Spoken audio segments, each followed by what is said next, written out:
Quantos estão esperando a palavra de Deus nessa manhã? Queria convidar você a abrir as Escrituras Sagradas no livro de Lamentações. Pode dar um retorno para mim, por gentileza. Lamentações, capítulo 3, versículo 21.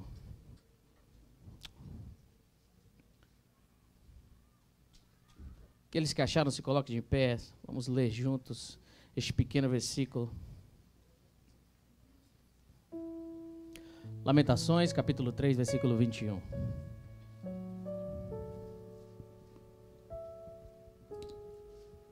Todos acharam? Diz a minha tradução assim: quero trazer à memória o que pode me dar esperança. É um versículo pequeno, eu quero que você repita na sua tradução junto comigo. Possamos declarar isso nessa manhã. 1, 2, 3. Quero trazer à memória aquilo que me... Aleluia. Feche seus olhos. Senhor, aqui está a tua palavra, Deus. Eu tenho a convicção de que pessoas entraram aqui por essas portas hoje para ouvir a tua voz, Senhor. Por isso, Senhor, usa a tua palavra, Senhor, para ministrar no coração dos teus filhos nessa manhã, Deus. Só o Senhor sabe a necessidade. Só o Senhor sabe o que cada um de nós precisamos, ó Deus.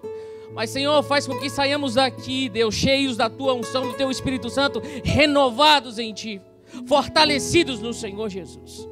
Em nome de Jesus. Amém. Pode se assentar, querido.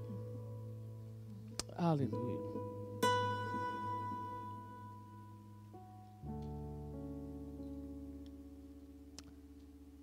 O tema dessa palavra, querido, vem muito pelos dias atuais na qual nós estamos atravessando.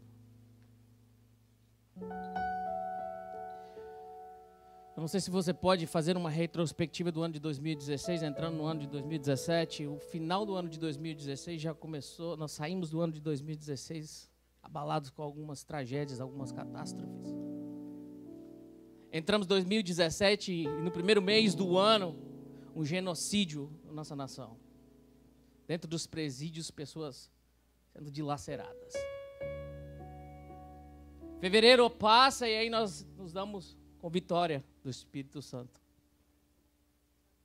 Estamos aqui de longe, mas estamos acompanhando. Isso mexe conosco porque nós somos brasileiros. E essa questão política aqui, a cada dia, a cada hora, a cada minuto, nos surpreende, nos deixa de boca aberta, escandalizados. Sabíamos que existia a corrupção, mas não imaginávamos o tamanho dela, nem a dimensão que ela alcança, tem alcançado. Diante de tudo isso, não ali apenas na nação brasileira, mas ao redor do mundo, nós acabamos de ver um atentado terrorista em Londres, onde ceifaram vida de crianças ali no show.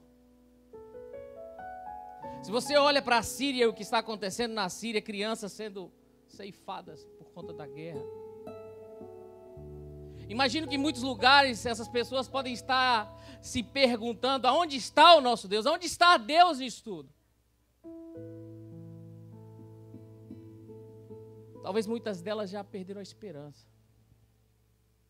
Ontem, assistindo em casa um programa sobre a matéria da Síria, a gente vê a dificuldade que as pessoas têm atravessado para migrarem de um lugar para o outro. Uma mãe com seus filhos atravessaram, deixando seus pais para trás. Muitos perderam seus pais, muitos perderam partes da perna, da mão, e vão se refugiar em outros países, e muitos deles não são benquistos ali. E em muitos lábios você encontra a pergunta: onde está Deus? Aonde Deus tem estado? Sonhos de famílias se foram. Diante de tudo isso, e se isso não mexe com você, eu não sei mais o que pode mexer, mas a gente sabe que as coisas, elas tendem a piorar. O mundo lá fora está em contagem regressiva, se destruindo, gente. Não espere que isso seja revertido. O que nos conforta e que, olhando tudo isso, olhando este cenário, olhando as Escrituras Sagradas, o que nos dá conforto, nós que somos filhos amados do Pai, é saber que Ele está voltando. Ele está voltando. Aí você pode dizer, olha pastor, eu escuto isso desde quando era pequeno. Eu também escuto isso desde quando eu era pequeno. Mas as coisas estão intensificando e a palavra de Deus nos diz que por se multiplicar a iniquidade. A iniquidade ela sempre existiu, mas está havendo uma multiplicação. O amor de muitos se esfriariam. Quantos perderam a esperança, até mesmo dentro da casa do Senhor? Jeremias viveu um tempo difícil, e por isso ele escreve esse livro de Lamentações. Mas chega um ponto na vida dele que ele para. Fala, olha, eu preciso parar de lamentar. Eu preciso parar. E preciso mudar a minha perspectiva. E trazer à memória aquilo que me dá esperança. O que tem me dado a esperança. Se olharmos as Escrituras Sagradas, nós vemos um Deus que Ele é amor. Ele cuida de nós. Mas que por muitas vezes parece que o nosso Deus, Ele senta no seu trono e apenas observa o que acontece ao redor do mundo. E algumas vezes Ele se levanta e mexe uma peça daqui, senta novamente, mexe outra peça ali, senta novamente. E eu quero pensar com você e trazer para você algumas vezes na qual o nosso Deus, Ele interviu na história e trouxe de volta a esperança na vida de muitos dentro das Escrituras Sagradas. Se formos olhar a história de Jacó, você sabe muito bem o que acontece. Por conta de comprar a primogenitura da mão do seu irmão, ele é ameaçado de morte e precisa sair da sua casa às pressas, porque o seu irmão estava jurando que ia matá-lo. Então a sua mãe dá um jeitinho e fala, olha, vai para a casa do meu irmão lá, fica por lá, porque o negócio aqui para você não está bonito. Fica por lá. E você sabe que ele chega ali em Labão e se encanta com Raquel. E aí Labão fala, o negócio é o seguinte, você vai ter que trabalhar uns 7 anos para ter ela. Não tem problema. Vamos lá. E aí Labão dando um jeitinho, talvez brasileiro, né? Coloca a Lia na frente e fala, peraí, primeiro tem que ir as mais velhas, depois segura. E ele trabalha 14 anos por sua mulher, pela mulher que ele amava. Mas chega um momento na vida de Jacó em que o Senhor diz para ele voltar à sua terra natal. Durante a viagem a chegar em Labão, você sabe muito bem que Jacó ele tem uma visão através de um sonho. E ele edifica ali um altar. Vai para a terra do seu tio, passa 14 anos ali, começa a haver uma discordância entre eles, porque agora o menino que chegou sem nada, com as mãos abanando, está com o seu rebanho farto. Porque o Senhor abençoou a Jacó. Mas ele precisa voltar. E no meio do caminho acontece algo que transforma a vida de Jacó. O homem, o jovem que sai foragido, volta, mas tem um encontro com o Deus de Israel. E apesar de todas as bênçãos, o que traz de volta a esperança na vida de Jacó foi o fato dele vencer, como as Escrituras Sagradas nos dizem, lutaste com Deus e prevalecestes, já não mais serás chamado Jacó. Ou seja, a história que você trouxe até aqui, fica aqui. Tu és agora Israel. Israel. Jacó volta para encontrar com seu irmão. Um pouco ali à frente eu vejo um outro homem chamado Jó. E eu fico imaginando se nós usássemos a vida de Jó para divulgarmos o Evangelho. Olha, venha para Deus e se prepare para perder tudo. Ficar sem nada. E esse homem, ele atravessa um período que, se fosse eu ou você, nós entraríamos em pânico muito rápido. Talvez Jó se perguntou, talvez Jó tenha perdido a sua esperança, não sei.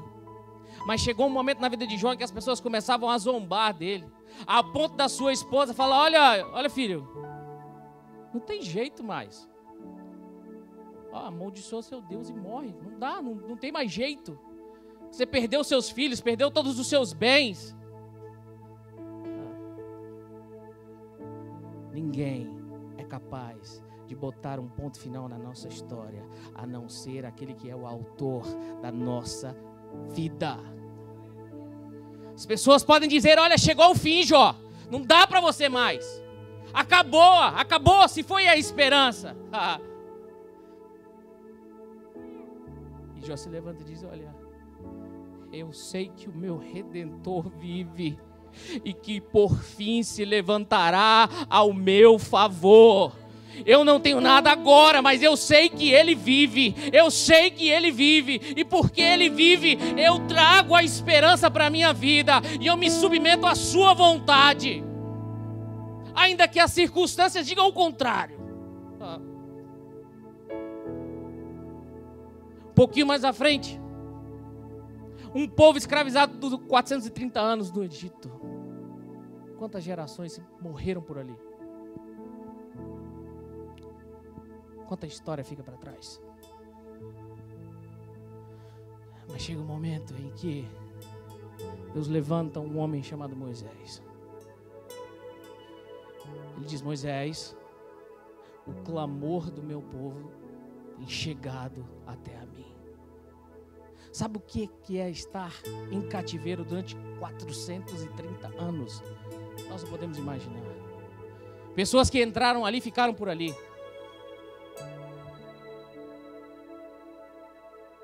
A esperança de muitos se foram. Talvez muitos ali dentro poderiam estar pensando: olha, eu acho que Deus se esqueceu de nós. Eu acho que Deus já não se lembra mais de nós. Muitas vezes, algumas vezes, ou um período tão pequeno da nossa vida, na qual nós atravessamos, nós começamos a nos questionar: será que Deus realmente tem olhado para mim? Será que Deus realmente tem cuidado de mim? Será que Deus está no controle da minha história? Imagine você, esse povo padecendo ali por centenas de anos. Mas chegou o dia em que Deus levanta um homem para começar a escrever a história daquele povo. Muitas vezes nas nossas vidas, Deus irá levantar agentes de transformações para nos ajudarem a reescrever a nossa história.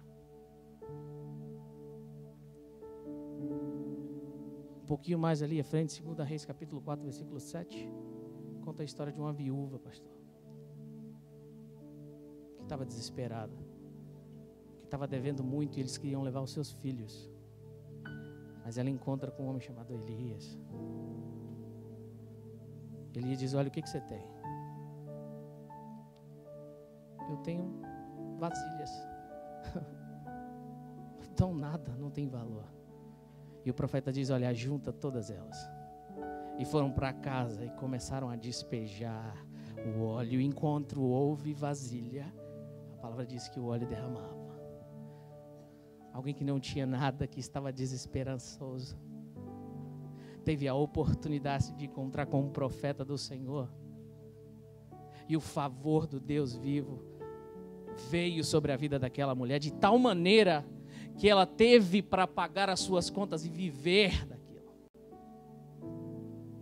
Às vezes achamos que nós não temos nada nas nossas mãos, mas aquilo que não é nada, quando a mão do Senhor vem sobre as nossas vidas, é superabundante. Talvez a sua esperança se foi porque você olha para o lado e fala: eu não tenho nada. Mas coloca o nada que você tem diante das mãos daquele que tem tudo, e você verá o que Ele pode fazer na sua vida. Sabe, Logo quando nós nos casamos, os irmãos sabem muito bem que quando eu cheguei pelos Estados Unidos, eu não vim pelas vias legais. E você sabe muito bem como a vida do imigrante aqui, ela é difícil muitas vezes. Nos casamos e não havia lei naquela época para poder aplicar. Mas mesmo assim fomos procurar um advogado. E ele disse, olha, não tem nada que pode ser aplicado agora, mas coloquei aí, vamos fazer as documentações e quando surgir, a gente pode começar o seu caso. Tudo bem, fizemos aquilo. E a minha esposa, ela sofria muito porque as pessoas amigas próximas nossas se casavam e aí rapidamente estavam legalizadas. E ela ficava, por quê? Por quê? Por quê? E por quê? Eu entendi que precisava chegar um tempo e ele iria chegar sobre as nossas vidas. Não sabia quando, como, mas eu tinha a certeza de que o Senhor estava cuidando de nós. Querido, a mão do Senhor está sobre a sua vida. Se eu for contar uma experiência da minha vida, deixa eu fazer curta uma vez. Se você mora em Nova York, você conhece uma ponte chamada Tri-Boulder Bridge. Eu estava em cima da Tri-Boulder Bridge sem a minha licença dirigindo um caminhão de 19 pés. Não tinha dinheiro para pagar o toll. E lá, quando você não tem esse dinheiro para pagar o toll, eles pegam uma cópia da sua driver's license para cobrar você em casa. Pegaram a cópia que eu tinha, que era um papel de Washington. E aí ele falou que aquilo era falso. E mandou eu encostar o truck do outro lado. E aí eu falei, agora eu vou para o Brasil. Já era, já foi. É a primeira coisa que a gente começa a pensar. Você está com um carro comercial, sem carteira, em Nova York. E eu comecei a orar, não havia outro motivo, não havia outra forma. Eu falei, Deus, o Senhor sabe que eu estou aqui, eu estou a trabalho, e eu preciso do teu favor. E estou ali naquele caminhão, e de repente eu vejo uma policial vindo na minha direção, na direção do carro, e eu dentro do caminhão.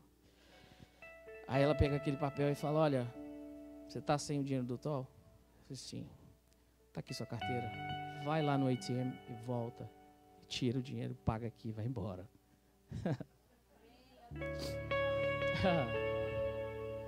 Sabe o que é isso, gente? Às vezes a gente desiste, a gente deixa de acreditar muito fácil. Mas os anos foram passando e cada vez que você está dirigindo ali, um policial encosta atrás de você, você fica em pânico. Porque você sabe que tem uma pendência. Essa é a realidade, esse é o fato. Mas em nenhum momento eu deixei de acreditar naquele que tem cuidado de nós. 7 anos se passaram e vocês são testemunha daquele que pode fazer todas as coisas. Não existia lei, mas abriu uma lei. Não para me favorecer apenas, mas para favorecer a muitos. Então deixa eu te dizer uma coisa nessa manhã. Talvez a sua situação é parecida com a minha. Você está à espera de um documento, de uma legalização, mas não vê uma saída. Nós vemos que no início desse ano as coisas ficaram conturbadas com algumas ordens executivas feitas pelo presidente dos Estados Unidos.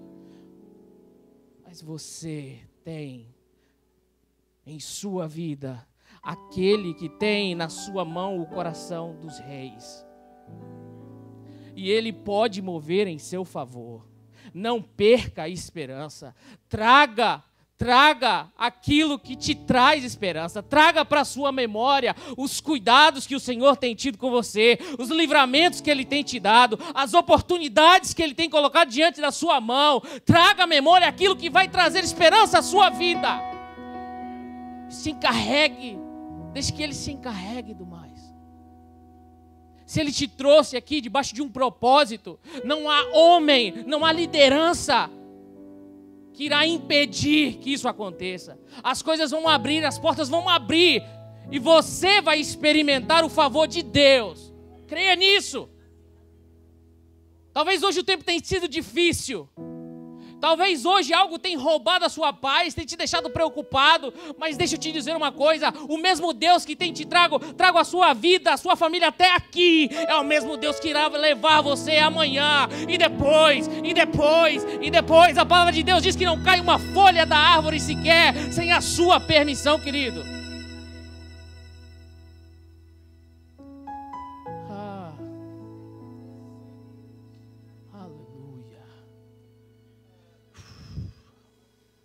Sabe,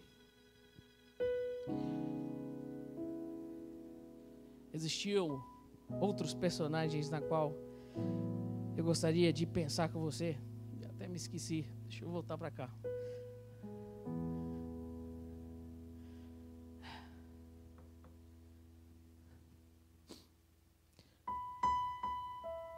Houve um homem chamado Daniel, foi lançado na cova dos leões, e você sabe muito bem, por estar fazendo algo que era prioridade, princípio, adorando ao Senhor, e por inveja, por calúnia, fizeram com que ele parasse na cova dos leões. Também houve 3 jovens, diante de uma multidão, onde a ordem era, curvem-se diante dessa imagem. Imagine você uma multidão ali fora, e tocam-se os tambores, os pífaros, e esse povo todo se curva. E 3 rapazinhos no meio daquela multidão. Imagina eu que as pessoas devem ter olhado e ficado perguntando, quem são esses? Quem são esses? E você, conhecedor da história, vai saber que eles deram outras oportunidades para que ele se curvasse diante daquilo. Mas eles jamais negociaram os seus princípios. Sabe o que é isso? Sabe o que é isso? Viver sem negociar os princípios nos dias na qual nós estamos vivendo. Por muito pouco as pessoas têm negociado. Por muito menos, muitos têm aberto mão daquilo que é princípio nas nossas vidas. Mas aqueles 3 rapazes, Sadraque, Mesaque e Abednego, não se curvaram. Não se curvaram mesmo sabendo que poderiam morrer. Sabe o que é isso? E você conhece a história, sabe que aquele rei ficou furioso e pediu que aquecesse a fornalha 4 vezes mais. E à medida que os soldados chegaram para empurrar aqueles rapazes, morreram. Alguém dentro de uma fornalha, talvez sem esperança. Eles estavam dispostos a morrer se fosse preciso. As Escrituras nos declaram isso. Olha, se o Senhor quiser nos livrar, amém. Mas se Ele não quiser, está tudo certo. Tem que ser cristão de verdade para fazer isso, né, gente? Tem que ser macho para fazer um negócio desse. Eu vou, se for para morrer, tá tudo certo. Lançam aqueles rapazes ali dentro. Mas aquilo que foi colocado para a destruição da vida daqueles 3 jovens, à medida que lançaram eles, pediram para que fossem olhar para ver se já estavam todos carbonizados, queimados. E foram olhar e de repente falaram, peraí, tem alguma coisa errada ali. O que é? Nós não jogamos 3 ali dentro? Sim, tem 3. Não estava todo mundo amarrado? Sim, estava amarrado. Peraí. 1, 2, 3. Tem 4 pessoas ali dentro. Como é que é? Tem 4 pessoas? Tem 4 pessoas ali dentro e o que está lá tem a aparência de filho de Deus. Aquilo que serviu para acabar com a vida daqueles jovens acabou sendo um motivo de conversão daquele lugar. aquilo que foi usado para ceifar a vida dos jovens que não negociaram a sua fé, não negociaram os seus princípios, acabou sendo o símbolo da conversão daquele lugar, a ponto do rei dizer: olha, vocês são mesmo filhos desse Deus, porque Ele livrou vocês, então porque Ele livrou vocês, agora nós também vamos adorar a esse Deus. Quanto custa um princípio?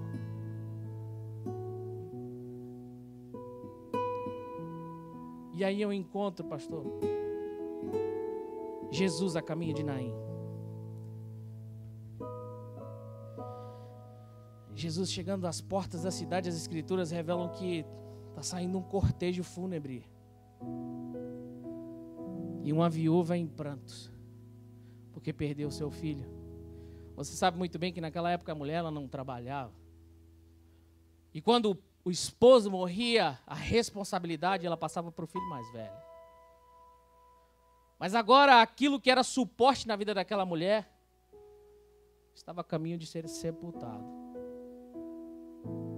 A esperança daquela mulher estava acabada. A sarjeta era o próximo passo para ela. Não havia mais esperança. Mas as escrituras revelam que o meu Senhor, o teu Senhor, Ele se comove com a situação daquela mulher. E Ele para aquele cortejo. E algumas escrituras vão dizer que Ele toca no esquife. Outros vão dizer que Ele tocou no defunto. E à medida que Ele toca naquele jovem, a palavra diz que ele volta a viver. Volta a viver. Olha, a atitude de Jesus, ela escandalizou muita gente. Mas eu te digo uma coisa, Jesus não está muito preocupado com quem se escandaliza, com aquilo que Ele faz. Ele não está muito preocupado. O que Ele está preocupado é em restaurar a esperança daquela viúva que estava ali, a ponto de ir para a sarjeta. Se for preciso, Ele vai tocar em morto. Ainda que a cultura judaica diga que ele vai ficar impuro durante 7 dias. A lei judaica dizia isso. Olha, Jesus toca no morto. Os fariseus eles tinham a habilidade de criticar aquilo que Jesus fazia, né? Eles não estavam muito preocupados com a situação em si. Jesus traz um homem que tinha uma mão mirrada, traz por o meio e cura aquele homem, mas porque era sábado, muita gente ficou incomodada porque Jesus estava fazendo milagre no sábado. Ou seja, eles não estavam preocupados com a necessidade daquele rapaz. Eles estavam importando mais para a lei, para o que diziam as tradições. Mas o meu Jesus, Ele se importa com você. Ele se importa com você. Então, querido, se você entrou aqui nessa manhã, talvez desesperançoso, talvez triste, preocupado, eu quero te dizer que Ele está neste lugar e Ele pode restaurar a tua esperança. Não confie nos homens, porque eles não podem te dar absolutamente nada. Pelo contrário, o apóstolo Paulo ele faz um diagnóstico do homem nos últimos dias que é lamentável. 2 Timóteo capítulo 3, versículo 1, 6 vai dizer: olha, o homem dos últimos dias é assim. Mas primeiro ele diz: olha, os tempos ficarão difíceis. E o que dá a entender é que os tempos se tornam difíceis, não simplesmente pelas consequências, pelas tragédias, mas pelo fato de quem o homem tem se tornado.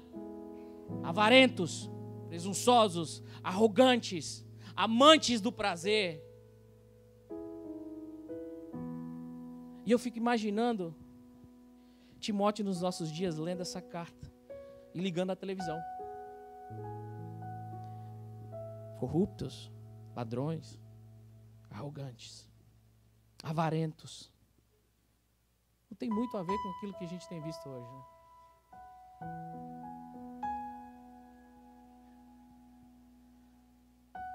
Não espere nada do homem que não tem nada a te oferecer.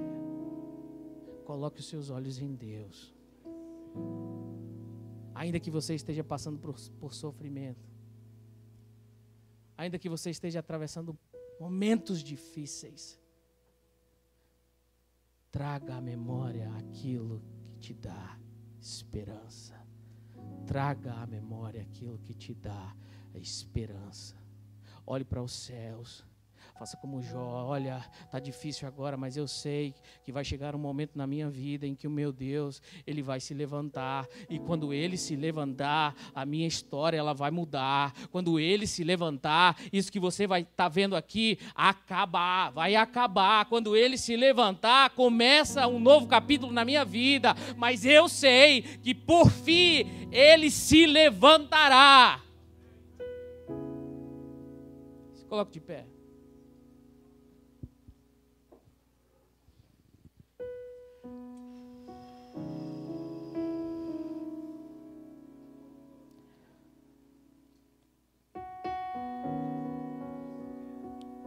Muitos foram aqueles que atravessaram adversidades, mas todos aqueles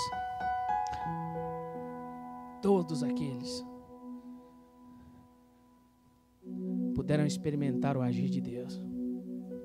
O apóstolo Paulo diz para Timóteo, na segunda carta, que estavam falando agora, ele diz: olha, Timóteo, é o seguinte, eu não vou dizer que você não vai passar por tribulação, por aflição, por perseguição. Olha, como eu passei várias vezes, mas eu quero te dar uma garantia. Todas as vezes na qual eu passei, de todas elas o Senhor me livrou. E se Ele me livrou, olha, tenha bom ânimo, porque Ele vai te livrar também. Apenas não desista, não se envergonhe do Evangelho, mas pregue a tempo e a fora de tempo. Muitos não vão aceitar, muitos vão se cansar das sãs doutrinas, mas não deixe de anunciar o Evangelho de Deus. Não deixe de anunciar aquele que tem transformado a sua vida, Timóteo. Ainda que os tempos sejam maus, ainda que você passe por o que passar, vale a pena confiar em Deus.